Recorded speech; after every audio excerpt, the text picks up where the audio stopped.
Assalamualaikum warahmatullahi wabarakatuh. Selamat siang pada mahasiswa 2MA05 Universitas Gunadarma. Perkenalkan diri saya terlebih dahulu. Saya Muhammad Syahlan atau biasa dipanggil Alan, yang akan mengisi mata kuliah dari grafik komputer pada semester ini.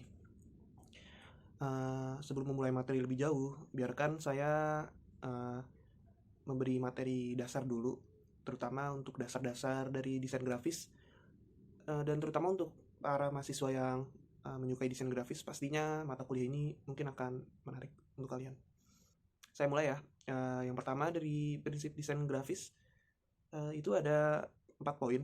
Yang pertama ada keseimbangan atau balance, yang kedua irama atau urutan, yang ketiga penekanan, dan yang keempat adalah kesatuan. Saya jelaskan dari masing-masing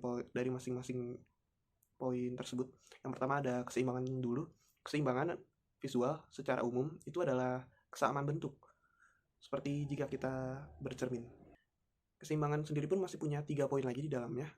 Masih ada terbagi 3, yaitu yang pertama keseimbangan yang simetris. Komponen ini biasanya dicerminkan dengan garis lurus, dan desain dengan keseimbangan simetris ini biasanya lebih mudah ditangkap oleh mata dan mudah dibuat. Namun kesan yang ditimbulkan adalah formal, serius, tetapi kurang menantang dan cepat bosan biasanya, sehingga cocok untuk desainer pemula. Dan poin keseimbangan yang kedua adalah asimetris.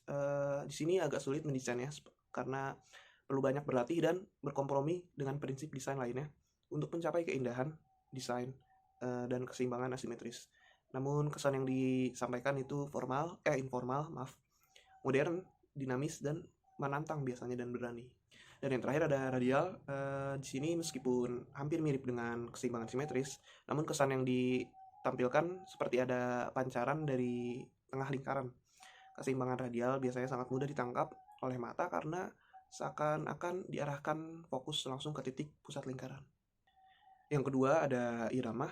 Irama itu pola tertentu yang diulang-ulang biasanya, jadi sehingga menarik dan mudah untuk dilihat.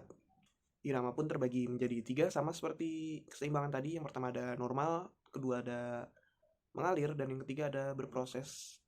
Dan yang normal dulu, pertama dia biasanya pengulangan desain grafisnya dengan jarak dan bentuk yang sama. Pengulangan normal ini atau reguler biasanya dipakai pada desain bingkai, motivation, kertas kado, atau motif lantai biasanya. Yang kedua ada mengalir atau flowing. Di sini pengulangan bentuk seakan-akan menciptakan kesan bergerak, dinamis, dan mengalir biasanya.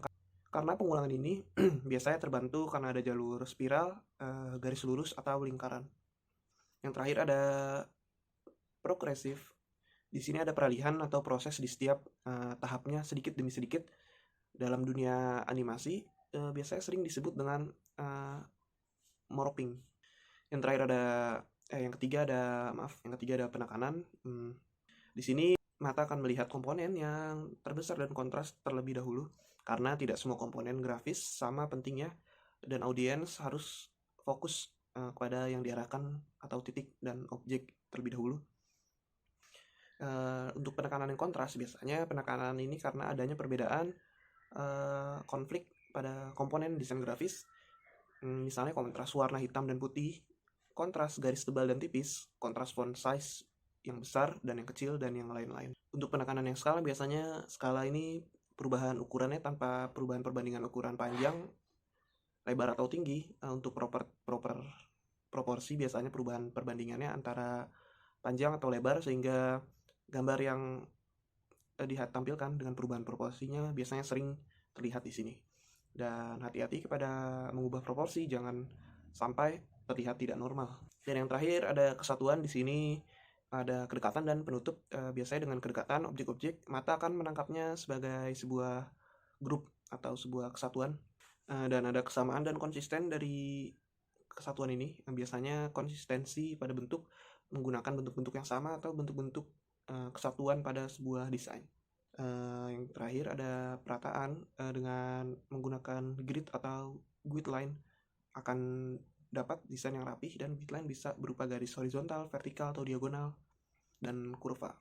Dan biasanya ini ada satu terakhir untuk teman-teman yang memang suka desain grafis. Di sini biasanya kalian tuh pasti tahu kalau misalnya dalam desain grafis tidak harus terpaku pada teori-teori dan materi-materi yang saya sampaikan tadi. Itu hanya sebagai dasar, tapi yang penting biasanya desain yang unik, desain yang biasanya melewati atau menabrak batas, karena agar menarik perhatian, desain Anda mungkin sengaja bertabrakan atau melewati batas kepada teori-teori desain yang ada. Ada pertanyaan untuk hari ini? Kalau tidak ada, biar saya tutup ya pertemuan hari ini. Terima kasih semuanya yang telah hadir dan mendengarkan materi hari ini.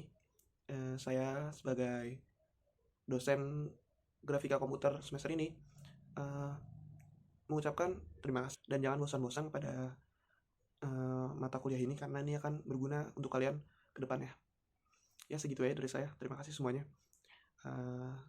Mohon maaf jika ada salah kata dari saya. Saya mengucapkan assalamualaikum warahmatullahi wabarakatuh.